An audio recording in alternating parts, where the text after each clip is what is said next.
Hello and welcome to the latest Blood Red podcast from the Liverpool Echo, as we bring you a special episode after this morning's sad news that former Liverpool manager Gerard Houllier has passed away at the age of 73. I'm Matt Addison, with me Kristian Walsh, Joe Rimmer and Dan Kay, here as we look back at the life of Gerard Houllier, who won 5 major trophies at Anfield, including the famous treble in 2001, and brought so much more to the football club besides. We'll have a discussion a little bit later on in the show about the Champions League draw, where Liverpool were paired with Bundesliga side RB Leipzig, plus look ahead to the huge game with Jose Mourinho's Tottenham on Wednesday night. But Kristian, there's only one place to start. Liverpool fans have fond memories of Gerard Houllier, who was, of course, Liverpool manager between 1998 and 2004, and rightly so.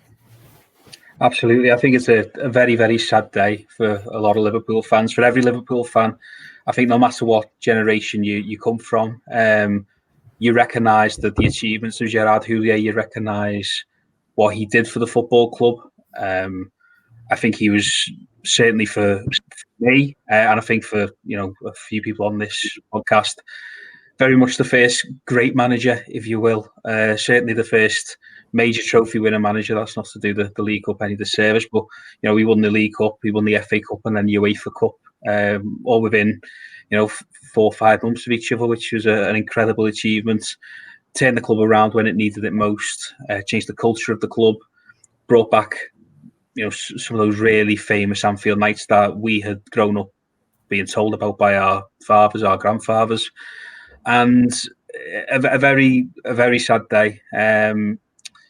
I think what he achieved at Liverpool will always be remembered. It has been remembered, and yeah, it's just an overwhelming feeling of sadness, I feel, but also a chance to sort of reflect and realise what a fantastic manager, and more importantly, what a fantastic man he was, both at Liverpool and in general.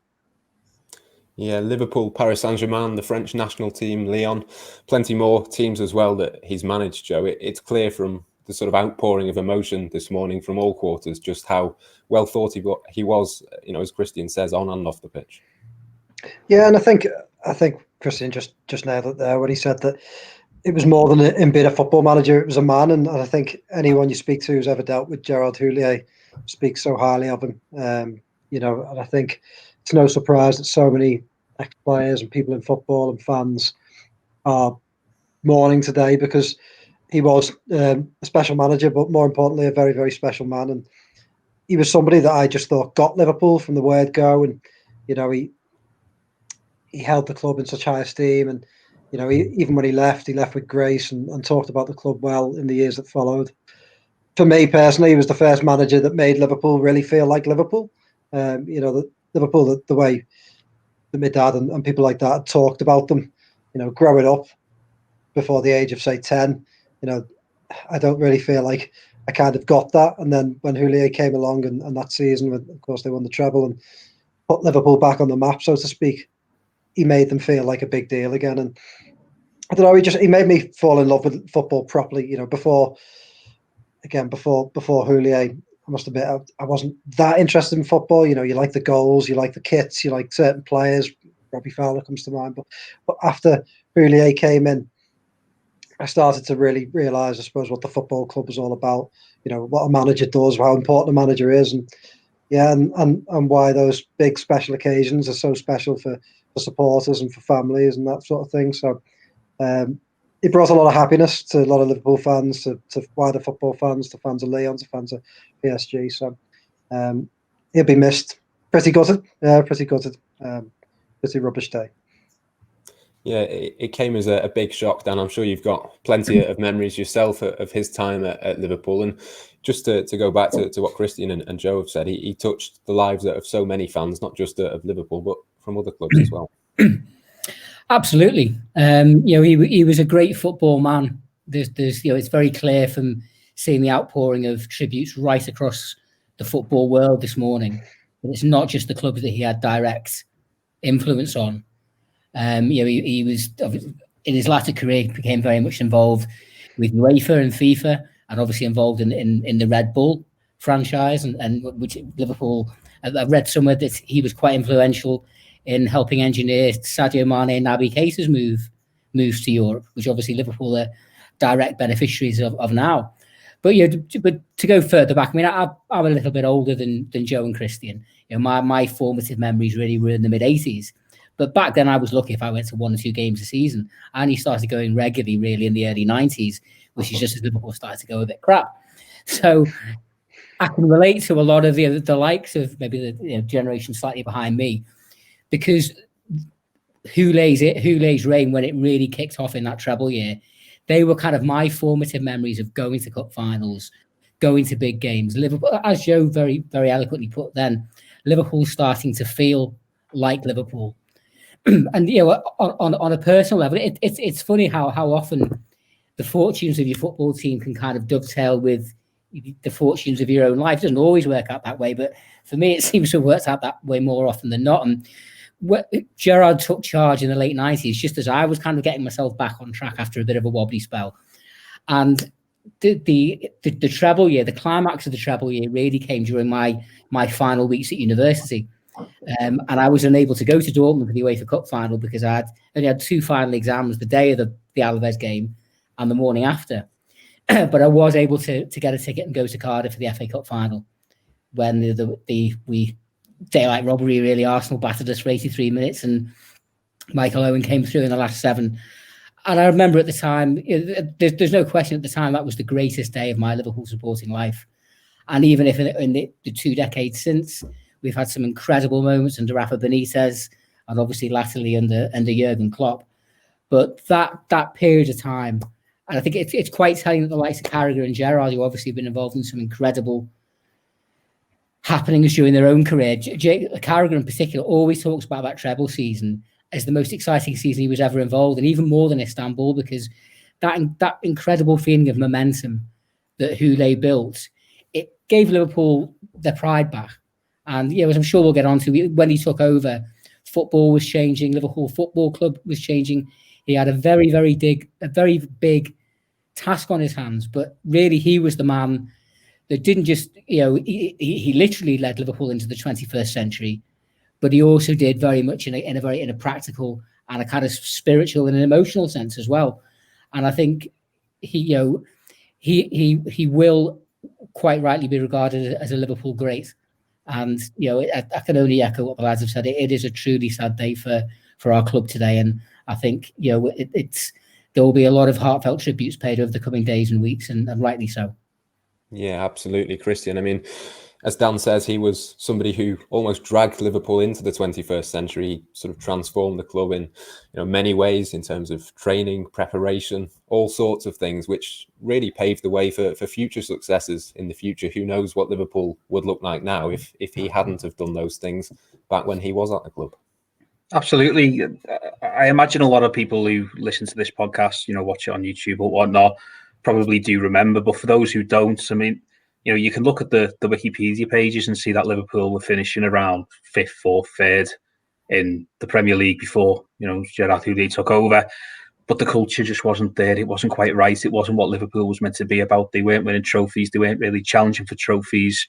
There was a real lack of direction, really, towards the end of Roy Evans, who was another great manager, of course, but real lack of direction towards the end of his reign. I think what Gerrard did at Liverpool was akin to what Arsene Wenger did at Arsenal. Now, he won't go down, I suppose, as much of a transformative figure as Arsene Wenger. He didn't have the longevity, unfortunately, of Wenger at Arsenal when Gerrard was at Liverpool. But it was a very similar thing where here's this guy who sort of wasn't necessarily he didn't play football. He was a school teacher at Allsop in the 1970s. He wasn't a famous name. He wasn't a former Liverpool player. And in he comes to sort of completely strip out what had become a bit of a relic in terms of culture, it was old school, but it was too far old school, and it needed freshening up. It needed reinvigorating. It needed a basic renovation from top to bottom. So, at the time when he came in, Liverpool didn't appoint managers like Gerard Houllier, that isn't what Liverpool did. They obviously had the famed boot room, and it was a massive step away from that sort of direction. So when he came in, he pretty much, and I suppose we can talk a little bit about when he sort of had this weird joint manager tenure with Roy Evans. But once he got into sole charge, it was just a brand new start for Liverpool, a clean slate. The recruitment changed, the training changed, the demands and the expectations on how players behaved on and off the pitch changed. And that's not to sort of do down what was going on before, because it was very much a time where that was accepted, but football had started to change with Arsene Wenger. Alex Ferguson started getting onto that as well. And it was a much more continental sort of approach to football in this country. Liverpool, meanwhile, sort of was still behaving as if it was the 70s and 80s and early 90s. What Houllier did was basically did what Arsene Wenger did, completely changed everything, realised the direction of travel in English football. And, if it wasn't for somebody like Wenger, for example, and obviously Alex Ferguson, I think we'd be talking about, Gerard Houllier as a Premier League title winner. That was the sort of impact that he had, and the change that he had on the club. Everything was different when he came in. And as cliche as it is, laid the foundations for what we see today, what we saw in Istanbul. A lot of what Liverpool is today is because, Gerard Houllier came in and wasn't scared to ruffle a few feathers, to completely change an institution's culture. And for that, it was a massive thing to do, and he deserves all the praise in the world for it.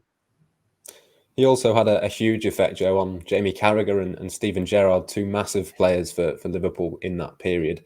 Obviously promoted both to the first team, made Steven Gerrard captain at the age of 23, which was a huge decision to make. But two decisions which, again, changed the course of Liverpool Football Club. There's no doubt about that. Certainly, I think both men have paid tribute to him today. And I think if you read what they've said, you can tell he was almost like a father figure to them. I think Steven Gerrard speaks quite openly about how close they were, and how obviously they won the big one with Rafa, but I think Houllier had perhaps a bigger impact on their careers because of the way he was with them. And I remember the decision to make Gerrard captain, and it was a brave decision. I think it's one of those decisions in Liverpool history that events moved on. They won in Istanbul just afterwards, and before that they won the treble. So perhaps it gets forgotten about a little bit, but it was such a brave decision at a time when Liverpool was struggling. Obviously, Gerrard was coming through and starting to become that almost sort of superhero like Steven Gerrard that used to carry Liverpool a little bit, and it added like an extra element of maturity to his game. And don't forget, he took the captaincy at the time off someone like Sami Hyypiä, who'd been and still was afterwards a brilliant leader, a great servant, a true pro. And to do that at the time when Liverpool was struggling a little bit, it was a brave decision, but it elevated Steven Gerrard to a whole other level entirely. And again, I think it was an inspired decision. So, and I think Carragher, he moved around a lot, and I think Carragher as a player probably only truly found his identity under Benitez as a centre half. He didn't really play centre half under Houllier, but I think he learned a lot under Houllier. He played left back throughout the treble season, and played a bit of right back before that. Moved around a lot, but I think those years will have helped shape him and mould him. So he had a huge impact on those careers, and then he made signings which, again, he's one of those managers who I think that it's easy to look back and people will always like saddle him with the later signings, some of the Giroud and the Dials. But before that, it's one of the most inspired signings of Premier League history. Sami Hyypiä for the money they paid for him. Stefan Honcho at the time. Risa was a great player. Haman, I could go on. McAllister, I'm sure there's loads of others that just they're just the ones I can think off the top of my head. So in all aspects, he was a great man manager. Tactically, he was very, very good. And in the transfer market, I think he probably doesn't get the credit he deserves. So, a great manager. And yeah, I think he's one of those that, like Kristian said, because Alex Ferguson and Arsene Wenger are around, perhaps isn't spoken as highly of in terms of the wider football and wider Premier League circles as perhaps he should be. But in terms of Premier League managers, he's one of the very best. I think a lot of what we see with even today is down to Houllier, and what we've experienced over the past 20 years is down to Gerard Houllier. He left, 16 years ago now, 16 and a half years ago. But a lot of what we see, Joe's just mentioned there about Steven Gerrard. I don't think Steven Gerrard becomes the player he does if he hasn't got Gerard Houllier as a manager. I don't think Jamie Carragher does. We see Michael Owen's best career years under Gerard Houllier. Now, I know obviously he has a lot of injuries towards the latter part of his career, but nobody got a tune out of him the way that Gerard Houllier did. And even, going back into the culture of the club, European nights like Roma, like Barcelona, these nights were fantastic. In the decade before, Liverpool were getting knocked out of Europe to Brøndby. They were getting knocked out by Genoa. They were getting knocked out by a lot of bang average teams, to be honest, and sort of there's without the wins over Barcelona and Roma, Porto, and obviously in Alaves as well. In Dortmund against Alaves, there's no way that this new Liverpool thing happens. There's no way that Rafa Benitez takes over the side that are savvy in Europe and know how to grind out results. So, I think it can't be stressed enough there in terms of Gerrard, Carragher, Owen, and also what's sort of going on in the stands and off the pitch. That without Houllier, there's probably not a lot of this, which is some legacy, really.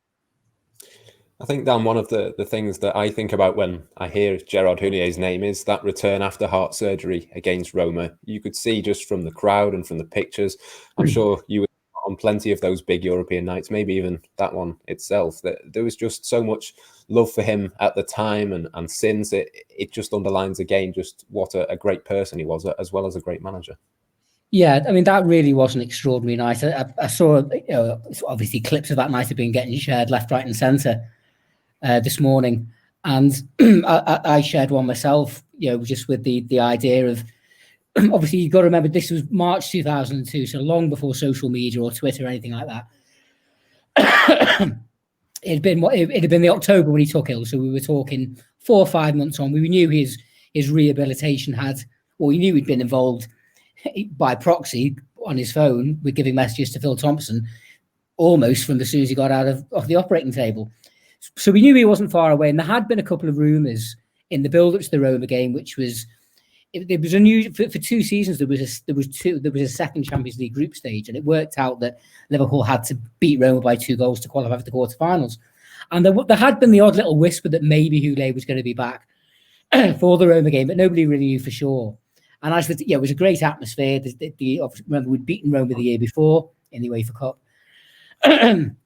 And as the teams come out, there was a bit of a hubbub around the dugout area, and gradually this kind of awareness just spread around the ground like wildfire that he was there. And even watching it again today, and to be honest, every time I've seen it pretty much since, in the 18 years since then, it gives you goosebumps. That was the impact that he had on the influence that he had. It's worth remembering that when the man virtually gave his life for Liverpool. He was so obsessed and driven and determined from winning that he probably did take his eye off his own health, and it nearly cost him. I was just chatting to a mate this morning, and he was saying that when you look at pictures of that Roma game, and he looked so thin and gaunt, and as we may get onto, I think time kind of proved that he probably did come back a little bit too soon, and you could probably make a case to say he was never really quite the same again after that. Yeah, that's maybe a story for a different day. But I made the point to my mate. You can see it in Fabio Capello, the Roma manager at the time, gives him a big hug, and he doesn't look well at all. But I said to my mate this morning, imagine being the one to have to try and tell him that day, you're not going the match. Wild horses wouldn't have kept him away from Anfield that night. Such was his desire and passion for Liverpool, for winning, for success. That's what he drove into his players, what he instilled into them all. And inevitably that meant that sometimes he came out with the odd unusual statements here and there. He would defend his players to the hilt. I mean, we all remember the incident when the famous Robbie Fowler goal celebration against Everton, and he referenced a celebration Rigobert Song had done and made himself look a bit daft that day. But he didn't care, because his primary focus, and it's often seen as a strength when people talk about Alex Ferguson. The great managers defend their players to the hilt. and that's why those players will run through brick walls for them. And it's, you know, you can see that today. Even some of the players that maybe didn't get on with, just as we were chatting, then I've seen Robbie Fowler's tribute. Now it's well documented that, you know, those two didn't always see eye to eye, certainly in the playing sense, and it, you know, Gerrard ultimately sold him. But Robbie's put a lovely picture out with, you know, with a very poignant message there. And he wasn't just a great manager, but he was a great man. And those values that he instilled into his players about winning and a certain way of going about your business, I think, as Kristian said, absolutely laid the foundations for the modern Liverpool. And, you know, I don't think we've heard from Jurgen Klopp yet, but I'm sure it won't be too long. And I'm sure, as always, he will find the right words to sum up this, you know, this very kind of emotive and poignant moment in the club's history. You talk about him as a man as well, Dan. You know, one of the first thing he did when he took sole charge of Liverpool, you know, because it was a very difficult position for him to come into in this weird joint managership. It's so weird. First thing he did was give Phil Thompson a phone call and get him on board. And this is somebody who knew the club. He was a European Cup winning captain, and he absolutely knew. And we've seen with managers in the future, and this is not to do them any disservice, but we've seen when things aren't going quite right, you know, managers have turned against those who they had on their side. You know, they've got rid of people. They've basically thrown them under buses when things haven't been going right. Not just at Liverpool or other clubs, but it's happened at Liverpool as well, where there's been chopping and changing the backroom staff because, oh, it's not my fault, you know, Gaffer, it's this person's fault. He stuck with Phil Thompson through all the way through. Likewise with a lot of his backroom staff. And again, you know, I know, and we probably will talk about it wasn't quite there towards the end of his reign, but he always stuck with it. And that was a sign of a man who understood what the club was about because, as I say, he was a school teacher in Liverpool in the 70s, understood what this club meant to this city. And the fact that he sought out somebody and stuck with him throughout the good times and the bad, you know, he never forgot that. Phil Thompson and all the backroom staff looked after him when he was unwell. And he certainly never forgot that when he came back, and you know, sort of, they've been great friends to this day. I'm sure. So it's you know, I think you've got to be not just a good manager to succeed at Liverpool. I think you've got to be a brilliant man, and you know, I think that's what's on what you said, Dan. If I could just jump back in there as well, I think another key point to make about when he took over in this, as you say, it was a cracker's decision to go with this joint manager's idea, and it says a lot about Gerrard's innate decency as a human being. The respect he had for Roy Evans, and Peter Robinson obviously was the man that brought him in, that he didn't want to exactly kick Roy out. And it was a very, very difficult situation and far from, you know, the ideal start for him. But once he did take sole charge, everyone quite rightly said about what a decent human being he was. But there was a ruthless streak to him. There very much was the iron fist within the velvet glove. And as I think you alluded to earlier, Kristian, there was a culture at Liverpool where it wasn't quite right. Roy Evans was a great, great servant to Liverpool Football Club. But with football changing, with the advent of the Premier League and superstar showbiz players, with the money and the fame and everything else, it wasn't right behind the scenes. And we've all heard the stories about the pound coin game and win, draw or lose, we're first on the booze. And one of the first things he did within that first very difficult season that ended up with Man United winning the treble, which just kind of illustrated further our fall from grace, was address the issue of who was running the club. And, you know, at the time that the Liverpool captain was the self-styled governor, Paul Ince. And Houllier, you made the point just earlier, Kristian, he came in and changed everything. And he did. But what he did do, he didn't make the mistake Graham Souness made of trying to do it too quickly. He came in, took a look, and gradually weeded out who he thought were the people that didn't need to be there, got rid of the likes of Ince and others, and installed the kind of lieutenants in there that he felt he could rely on, and went on to give us, you know, days and nights that we'll never forget. But it's, you know, for all the talk of what a lovely fella he was, and he also had, as all the great managers needed to be, that mean streak to make the hard decisions that football managers have to take. Can I just say as well, I think both of you have just spoken about it. You know, you talk about values. And I think at Liverpool, we do put our managers on a pedestal. I think we do hero worship many of our managers, perhaps more so than at other clubs. You know, I think that's the difference between, say, a Liverpool and a Chelsea. There's no way, you know, Liverpool go through the same amount of managers because the fans just wouldn't let that happen. You know, the managers if they're loyal to us, we're loyal to them. And I think Houllier had those values, and like you say, he was loyal to his staff at times. When times were hard, he was loyal to some of his players when times were hard. But he also had that steel, and he's got a lot in common with the Klopps and the Benitezes, and before him the Dalglishes and the Paisleys, the Shankleys of this world, because they all had that. They had the loyalty, the charisma, they had all those values, but they also had the steel. And I think you need that to be a top manager. But he didn't tolerate anyone. I don't want to name names, but he didn't tolerate anyone that didn't treat Liverpool in the way they were meant to be treated in terms of players. That if they didn't respect and show Liverpool the respect that the club deserves, they didn't stick around. And I think that was one of his great values, and that's why he had a team that won so many things. Because you look at that treble season, everyone had to play their part because of the amount of games they played, and there was such a great squad there, and players that perhaps weren't playing that many games but came in and did jobs and scored goals and got involved in key moments. So I think that was one of his great strengths. I'm sure there's going to be, people will think this is just misty-eyed reminiscence. And, those last two seasons didn't go to plan, although we did get the Champions League in the final season, which Liverpool then go on to win, of course, in 04-05. Don't get me wrong, it wasn't exactly the hottest Champions League race of all time, but, he still got it. But if you focus on those sort of 2 or 3 seasons when he was sort of building towards something gradually, and again, you say he didn't do it, straight away. It wasn't like a transformation overnight. He had to work so hard on what he'd done then. And, you look at sort of the run that he had. He nearly gets in the Champions League in 2000, but they don't quite get over the line because they don't score a goal in the last 5 games, lose to Bradford on the final day. And then the 2001 season is just the ultimate sort of we go again, if you will. It was very much didn't quite make it there. There were a couple of things that needed to be changed, but we'll manage to get through this. And if you look at, we talk about sort of momentum and amazing runs and sort of, I always think about the 18-19 season under Klopp, when you sort of can put a line from probably mid-April up until Madrid, and it's just the most incredible 6 weeks that you've ever had as a Liverpool supporter. Games that mean everything every single week. You're going away to Barcelona, you're going away to Madrid and all this kind of thing. That run in 2001, when they're going after the UEFA Cup, they've just the FA Cup, they'd already won the League Cup, and obviously they're trying to get Champions League by finishing third.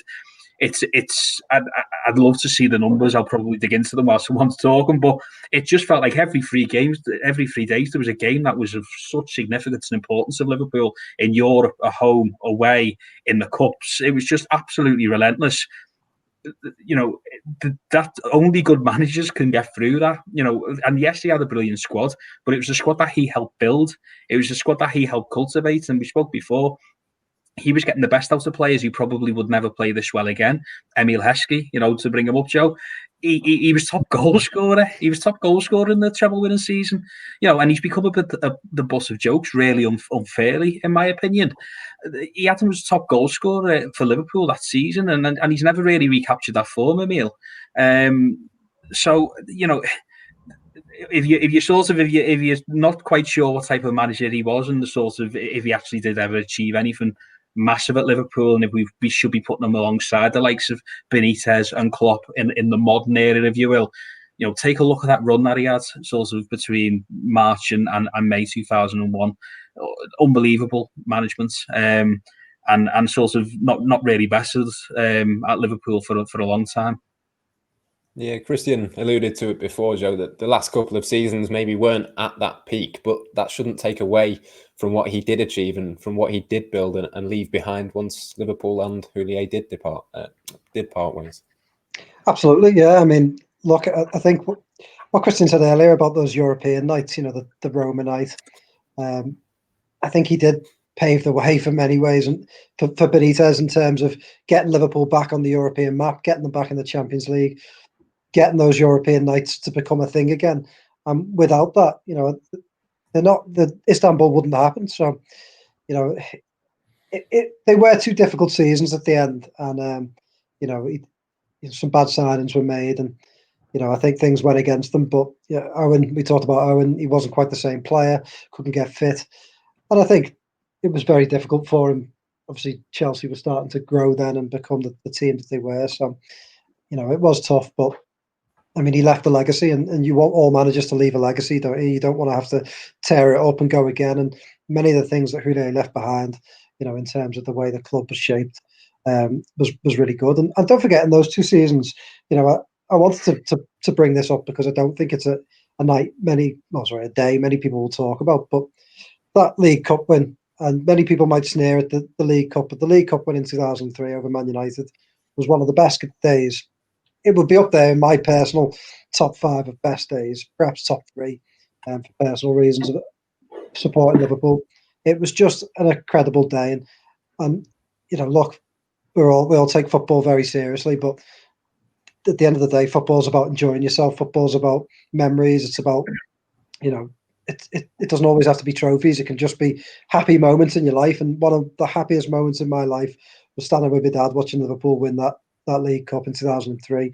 The roof was on in the Millennium Stadium, which was a cracking stadium. It was a crap season.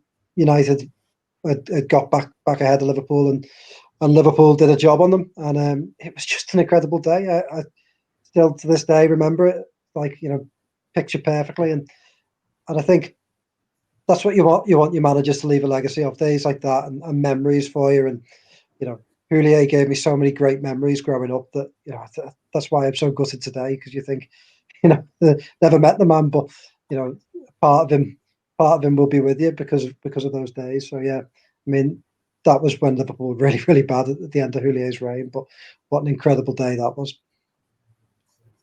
Yeah, I mean, that is exactly it, isn't it, Dan? It's those individual moments that, 2 decades on, you look back, you know exactly where you were, you know exactly what you were doing at that point in time. And that is largely down to the job that he did and the way that he got those players to play.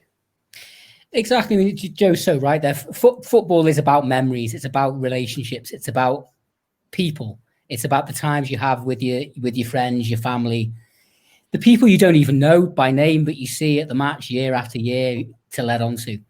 And, you just know that, a lot of people will be feeling very much the same way today. I mentioned before that, Gerrard's arrival kind of coincided with a bit of a resurgent renaissance myself in my own life. And things got so bad for a while, I actually gave him a season ticket up. Now, Gerrard's first game in sole charge against Leeds was my first game back at Anfield in about 18 months, which ironically is probably the longest gap I've not been to Anfield until this Wednesday, because I've been lucky enough to get a ticket in the ballot for the Tottenham game. But even though it was a strange game, Liverpool played reasonably well, scored with 20 minutes to go, and then Alan Smith, a young player who'd never even played for Leeds before, came on, scored with his first touch, and Jimmy Floyd Hasselbank got a couple, and Leeds won 3-1. And even though that's a game that sticks out for me, even though it probably isn't for too many people, the previous couple of weeks it was becoming painfully evident that the Evans and Houllier joint managership was not going to work out. And nobody really knew how it was going to play out from that. So I remember walking away from the ground with a mate thinking, well, all right, we've got beat there, but a new era has started. And as mentioned, that was a very difficult season for Liverpool. I think we ended up losing 14 games that season. There was a terrible night in the April, the night that Man United won in Juventus to reach the Champions League final, and Liverpool lost at home to Leicester City when ex-Everton cart-horse Ian Marshall, who was about 43 by that point, scored in the last minute. Only a couple of months beforehand, Liverpool had been beaten by United in the fourth round of the FA Cup in a match that went on to become a hideous forerunner of the Champions League final later that season, when United trailed for virtually the entire game and scored twice in stoppage time. But one thing I always remember about that United Cup game was Houllier saying, and everyone was devastated afterwards, I promise you one day we will come back and beat Manchester United. The following season, as Kristian said, Liverpool, it was a really good season that I thought Houlier's first full season in charge, just with a really sad ending where they couldn't score a goal for the last 5 games and limped over the line, didn't finish in the Champions League spots. But we got a draw at Old Trafford in the March, I remember, and ironically, Guy Clark, you can check this out on the Blood Red channel. Myself and Guy Clark have been doing a podcast series over the course of this series, because it is 20 years this year since the treble season. And we only recorded the December one a couple of days ago. And it's this week, really, that there were 2 games that you could argue were possibly the most pivotal week of Houlier's reign. it had been a decent season getting up to Christmas. Liverpool were still in all the cups, obviously, but they still had a few dodgy league results, and they'd lost at home to Ipswich only a few weeks before. Ipswich were in the European places, and in the space of 6 days, Liverpool won at Old Trafford for the first time in 10 years with a Danny Murphy free kick, and then battered Arsenal 4-0 at Anfield 2 days before Christmas. And the infusion of belief that gave, I think, for the team and certainly for the supporters, that this wasn't some kind of flash in the pan, that the foundations were being put down, that Liverpool could compete with the best, obviously went on to bear fruit as 2000 turned into 2001. And there's many memories that Gerard Houllier gave me and Liverpool supporters that me personally I'll take with to the grave. But if I had to pick one, it would certainly be the FA Cup final against Arsenal. It was the first time I'd ever seen Liverpool win the cup. I'd been to Wembley 5 years before for the Cantona final, and to be honest, for 83 minutes it looked like a carbon copy. Liverpool didn't turn up, but the difference was this Liverpool team had a resolve and a resilience that wasn't there under Roy Evans, who arguably possibly had a more talented side in terms of raw ability, but the application and the mental fortitude that Houllier bred into his players, I think, but we saw it there in spades in Arsenal. And as soon as the Gunners gave Liverpool the merest crack of light, they forced it open. And Liverpool have had some great seasons and some great players since then, but anybody that lived through that treble season will revere it, I think, till the end of time. We lose at Leeds. I've just been having a look. So we lose at Leeds on Good Friday, and that was the battle. That was the battle for third, I believe. It was definitely sort of billed as that. And then 3 days later, they go to Everton, and the Gary Mack happens in the last minute. And then 3 days later, they beat Barcelona. 3 days between like a season defining, certainly in the league, Merseyside derby. At a time, by the way, Liverpool hadn't won at Goodison in 10 years. It wasn't a very kind fixture for them. And then for 3 days later to come up against a Barcelona side that, okay, they weren't the Barcelona of 2011, but they had players in that team such as Rivaldo, Kluivert, Overmars, Pep Guardiola, De Boer, Pepe Reina in goal, Cocu, Puyol, Petit. I mean, that's an incredible team. So to sort of knock them out, and then it just becomes, what can Liverpool do? Because they're already in the FA Cup final. They're now in the UEFA Cup final. They're gunning for the Premier League and the top three. And something that's forgotten in all of that is that Liverpool actually only dropped 2 more points in, I think it's the last 6 games in the Premier League. So I think they dropped points against Chelsea in the penultimate game, and then have to go to Charlton after. Just imagine that this wouldn't happen ever again, I don't think, because of the way modern football. I know this is modern football back then as well, but you think about how many gaps there are in between finals now. Liverpool won the Champions League in June in 2019. That's how sort of far they give it, because it's such a showpiece. They basically had to win the FA Cup final, 4 days later win the UEFA Cup final, and then 3 days later qualify for the Champions League. I mean, that's probably one of the most spectacular weeks that you'll ever sort of see. And from a Liverpool perspective, probably won't ever sort of be replicated, because the calendars just don't match up like that anymore. It's just not how it's done. So it's very much sort of one of the greatest weeks in Liverpool history, and it'll sort of never ever sort of happen again, I don't think. So it's something to cherish and savour for a long time. That Goodison derby that Kristian's just mentioned, again, it makes you think, doesn't it, that obviously that the enduring image from that game for me is Houlier's smile. It's probably, to me, the enduring images of Houlier's entire reign, that big grin at Goodison. But I mean, I think younger Liverpool fans might not realise is that they're quite used to beating Everton now, but Liverpool didn't beat Everton in derbies for a good while there in the 90s, and under Houllier they started doing it regularly. Liverpool didn't compete with United for a good while. Under Houllier, they started doing it regularly. They didn't compete in Europe. They didn't have those big European nights. Under Houllier, they started doing it more regularly. And they didn't compete for trophies. So I think, Houllier was really the turning point for Liverpool as a club. And ever since then, I know, obviously, they had a barren spell again, in terms of in the last sort of 20 years. But, I think the turning point for Houllier for Liverpool was getting Houllier in and getting them back into those big occasions and getting Liverpool to turn up again. Because before that, whether it was the mindset, the preparations, or whatever, Liverpool just didn't turn up on those big occasions, whether it be derbies or cup finals or whatever. Yeah, just one thing I'd want to add into that. I think it's fair to say Houllier put Liverpool back on the European map again. Dortmund in 2001 was the first final since 1985 in Heysel. And he helped give the club its pride back, its self-belief back. And just the other side of it as well. Obviously, we've talked a lot in recent weeks about because the club have moved from Melwood to Kirkby, and the importance of that and everything. How important it is to have everything tied up together. But it's 20 years on now. But the modern Melwood really is testament to Gerard Houllier. He was the one that basically almost similar to Bill Shankly when he came in the late 1959, 1960, and said this isn't good enough for what we want. And he, possibly Houllier had to crack slightly fewer heads than what Shankly did in the 60s, but he basically had to again use the forcefulness of his personality to get the right things put in place to renovate Melwood so it would be a training facility fit for a football club of the 21st century. You look at the Liverpool, in those early days of Houllier, it was very apparent to me how far Liverpool had fallen behind to Manchester United on the field and off the field. And 20 years on, you look at it, and whereas Manchester United are a club that seemingly buy players more because of how their social media presence or how many the marketing potential, Liverpool is a football club of the 21st century, and I think it was Gerard Houllier that put down the first foundations of that.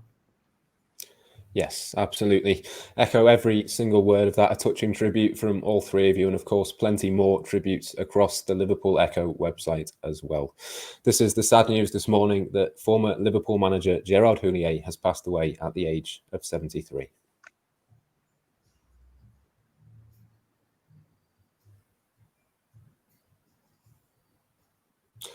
Well, certainly not the main talking point today, but let's have a quick discussion about the Champions League draw.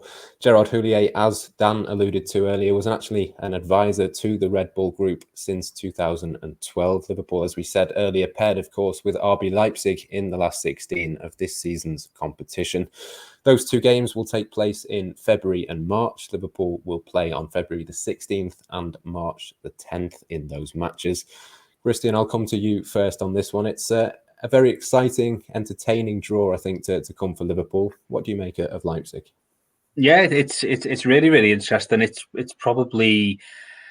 a new club. Liverpool have never played them before. That's really, really fascinating to me. And obviously, there's such a narrative running through the idea of Liverpool versus RB Leipzig. Obviously they played their sister club in RB Salzburg or Red Bull Salzburg last season. They've obviously sort of started to build up this relationship off the field in terms of recruitment. Because you look at Takumi Minamino, Naby Keita, Sadio Mane to a certain degree.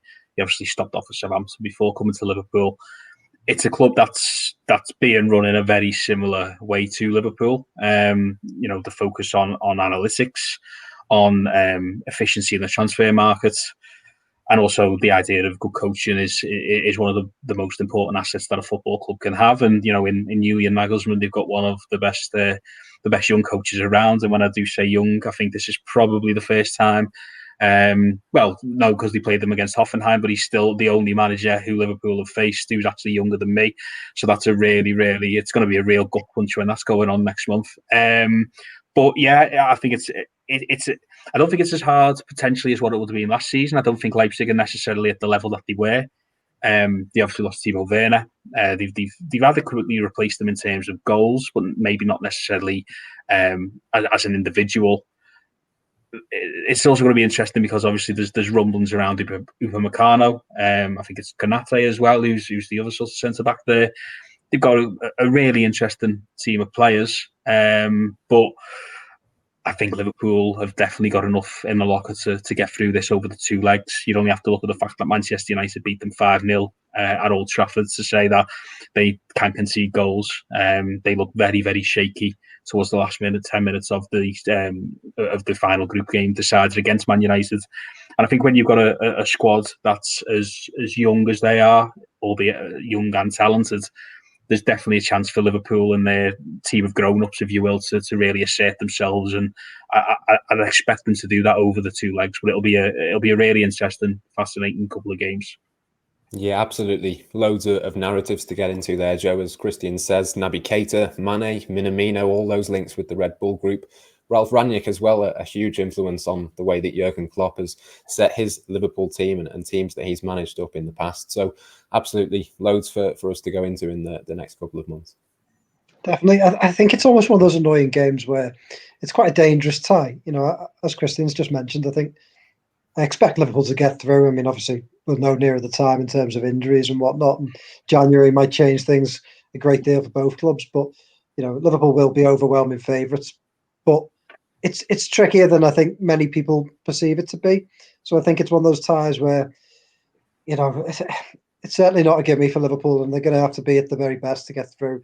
Leipzig can be very good going forward. But like Kristian said, I watched that United game and they were really hanging on towards the end. So it'll be interesting. I think it's a massive, almost chance for Nagelsmann to sort of impress. I mean, obviously, this Hoffenheim team had a chance a few years back, but you know, this is a few years on, and he seems to be, along with Gerrard and Linders, the man that is constantly linked with the Liverpool job when Klopp eventually does leave. You know, obviously, again, that's all theoretical, but I do think for a man as ambitious as Julian Nagelsmann, he will be certainly hoping to impress against Liverpool and take that scalp. So I'll be very interested to see how the games pan out. I'll be very interested to see whether he's as good as some of the hype suggests. And I'll be very interested to see what sort of suit he's got on the touchline, because he's had some real hits and misses, hasn't he? So it's going to be a really good tie. I'm quite pleased with it. You know, I sort of looked at one or two of the others, but we can wait for now. I think this one's a good footballing tie. Yeah, it could be a big week that down Leicester, then Leipzig, and then Everton. That was the thing that just struck me there, Matt. Actually, the games either side of the first leg. It's certainly and Man City the week before that Leicester game. So it's a really testing start to February for Liverpool. You would like to think the squad will be looking a little bit healthier by that stage, and who knows, they might even have brought in a player or two in the January transfer window. I think, you know, most people would agree they certainly need to in a defensive position or two, but that's probably one for another podcast. It's, you know, that, like Kristian mentioned, I'm kind of intrigued by the fact Liverpool have never played Leipzig before. They are a relatively new club. I was particularly gratified that, to be honest, I had my heart set on Mönchengladbach for the kind of nostalgia sense. You know, when they got through last week, you know, Liverpool's first European Cup and first UEFA Cup were won against Mönchengladbach. This is the first time they've ever got through to the latter stages of the Champions League. So obviously, I know I'm of course with Ray Clements passing away recently. I think that's why my mind went there automatically, probably like a lot of people's did. When I was watching the draw, I think obviously a lot of news this morning about Houllier, and I kind of had it on one screen and was looking at Houllier stuff on another.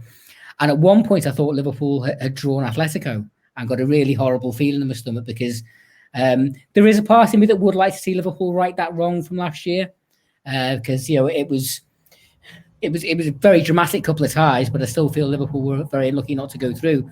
But I think given the way this season has gone, and particularly now having had a look at the way the domestic fixtures look in early February, I'm certainly gratified that we don't have the gnarliness of Simeone and Atletico with added Luis Suarez, of course, this season into the mix to contend with that stage. Although if that does happen later in the season, then we'll deal with it as and when. But I'd agree with Joe that it's not the gimme that maybe some people will be thinking it is. But particularly with the second leg being at Anfield, Leipzig will come and have a go. I'm sure they will. But I think, I can't profess to know an awful lot about them, but they seem on the face of it to be a team Liverpool are more suited to be playing against, certainly, than Atletico. So it's just lovely to be in the knockouts. It's almost, you know, it wasn't so long ago that even just getting to the group stages felt like a big deal for Liverpool. We now feel like we belong in the knockout stages of the Champions League, and I think Leipzig will probably have more to fear from the draw than we do, but you can't take anything for granted. And it'll be a fascinating time when it comes around early into next year. Yeah, plenty more football, of course, to play before then. Starting, Kristian, with Tottenham. I know you've got to get off in just a couple of minutes' time, but has that Tottenham game taken on a bigger importance, do you think, after the weekend's draw with Fulham? Absolutely. I wouldn't say it becomes a must-win, but it does feel like there is a situation here where, if you're looking at Liverpool there, if they're 2 points ahead of Spurs and then going into the Anfield game, a win would have been fantastic because then they go 5 clear potentially. But now you're sort of looking at Liverpool and the fixtures have started to ease up a little bit for Liverpool. I think initially when they weren't quite, at the pace at the top of the table, sort of looked at the really difficult start. But they've had Brighton away, they've had Fulham away. They'll have now played Tottenham at home, so obviously they'll have to go back to Tottenham. They've got a fairly nice December coming up after that, although trips to Crystal Palace is, well, it's meant to be never nice, but I mean I think they've won there the past 5, so it's maybe not. But ultimately, if Liverpool can sort of steam 3 points clear of Tottenham, who are sort of considered one of Liverpool's title rivals this season, that'd be absolutely massive. And if they don't, I mean, there's a hell of a lot of football still to play. But at the same time, you're looking at it, 13 games played, and the big thing I'd sort of look at, and I wouldn't say it's necessarily a concern and not in this sort of season, but 13 games played and 6 of them haven't, they failed to win in 6 of them. That's quite a high percentage for the Liverpool side that we're very used to seeing winning kind of relentlessly. There is that asterisk of the fact that I think this is a bit of a wild season, to be honest, and it's going to be. I think it's going to be like this for everyone. I don't think there's any surprise that the 4 Champions League sides, for example, look so tired at the weekend. But yeah, I think Liverpool. Ultimately, I think if a team can put together a run of 7 or 8 wins on the spin, I think they've got an absolutely massive chance of winning this Premier League title. And looking at the fixtures coming up, to be honest, Fulham was the start of that. Liverpool had an opportunity there. If they can start that against Tottenham and then move on into December and January, up until I think they've got a massive home game mid-January with Manchester United, they can win every game between now and then. Certainly won't be easy. Certainly not say they're going to do it. But if they can do that, then they'll certainly have a massive chance of retaining the Premier League title. So I suppose the first step there is Tottenham, but it certainly won't be easy. Yeah, certainly is a big one for Liverpool on Wednesday. Just quickly before we finish, myself, Dan and Joe will pick our teams for Spurs. I assume that we're all going to go for Alisson in goal, gents. I'll start with you, Joe. Do you want to pick a back 4 for us? Yeah, so Alisson in goal. I mean, it all depends on Joel Matip, doesn't it? Who, if he's going to be fit, I think automatically starts, and then you just go same again. Trent, Fabinho, Matip and Robertson. But if he's not fit, personally, I think you go with a Nat Phillips. I prefer a centre-half in there, especially considering Fabinho's not, in inverted commas, technically a centre-half, is he? But he's played ever so well there. So Matip's fit, Matip. If not, Phillips. I mean, I know we're running out of time, but just to say, I mean, I think after watching the Fulham game, Liverpool look a bit shot, and I agree with Kristian. I think that the next month is, on paper, kind to Liverpool, but I almost think if they can get through to Christmas around the top of the table, even if they're level on points, a point off, 2 points off, and try and get in the January window, get active, get players back fit, I still think they'll be massive favourites for the second half of the season. But, I think now, I just think they look shattered. I think the players look shattered. I think the amount of games that they've had, plus the injuries that they've had, are starting to really catch up on them now. And, I think it was a good effort in Fulham in the second half just to keep that ticking over. So, Matip is one of those players that just doesn't look capable of playing this amount of games in this short time. And to be honest, I think it was a failure of Liverpool in the summer not to recognise that Matip hasn't played a lot of games throughout his Liverpool career, and to think that they could get through. I do think it was a bit of a failure, to be perfectly honest. But you don't want to make too many criticisms of the way this Liverpool team and club has been run, because they've been run so well. But I do think it's one slight regret they must have. But yeah, that's taken away from what my back 4 was, which is just same again if Matip's fit. Yeah, absolutely. I'm sure you'll agree with that one, Dan. Trent did come off against Fulham and struggled a little bit, but I'm sure he'll be straight back into the side for this one. Who are you going to go for in midfield? Well, I mean, I'm almost inclined to go same again there as well. I mean, there aren't a massive load of options. We don't know about Naby Keita's fitness. Alex Oxlade-Chamberlain was on the bench at Fulham, which was good to see for the first time this season. I think he will definitely have a part to play for Liverpool in the coming weeks, but I'm not sure throwing him straight into a game like Tottenham at home would be the right thing to do to bring him back. Henderson, providing he's not being asked to fill in at centre back, is a gimme in the middle of the park. I think Gini Wijnaldum, Mr. Perpetual Motion, the Duracell man, I think he's got to keep on going. And to be honest, I think Curtis Jones is in the team on merit and deserves to stay in the team on merit. I think he was outstanding in the second half yesterday. I think if that goal when he ran from the halfway line had gone in, I think I'd still be running around Sefton Park now. To be honest, what I was impressed more than anything else second half was the drive and the responsibility he's shown when it was a bad day at the office. Liverpool were not at the races. Fulham, I think Fulham have been forgotten in all this. Fulham deserve a lot of credit. Fulham have been pretty good the last couple of weeks and made it really hard for Liverpool yesterday. But Curtis decided, no, he was relentless. We are going to keep going. We are going to keep probing. We will find a goal from somewhere. And it was him that won the free kick that led to the penalty with a lovely little shimmy on the edge of the box. So he's played a lot of games, but he's young. He's running on adrenaline. I think that would be my three: Henderson, Wijnaldum, Curtis. Yeah, absolutely in agreement with that. Do you agree with that, Joe? And would you go for the usual front three? Yes and yes. Go along with all that Dan just said about Curtis Jones. I think we've spoken a few times about the maturity he's played with this season. It was a wonderful run, wasn't it? It was up out my seat thinking, come on, just score. And I was pretty gutted he didn't get that one in. But yeah, Liverpool don't really have a lot of options. I think I would have probably have gone for Jota had he been fit. But again, he's not fit. I thought Minamino did all right second half, but I still don't think he's doing enough to really force his way into the team. I don't quite know where his best position is at this stage. And I'm not convinced taking a Firmino out for a Minamino is really making Liverpool any better. So, yeah, I mean, it's weird because I almost do want to freshen it up because they didn't start well at Fulham, but the flip side of that is who is there? Oxlade-Chamberlain's one that it's almost tempting to say, yeah, you get him in, but I don't think it's the wisest calls to throw him in a game like Tottenham. Hopefully he can come off the bench and get some minutes. But yeah, I think it's got to be the same front three.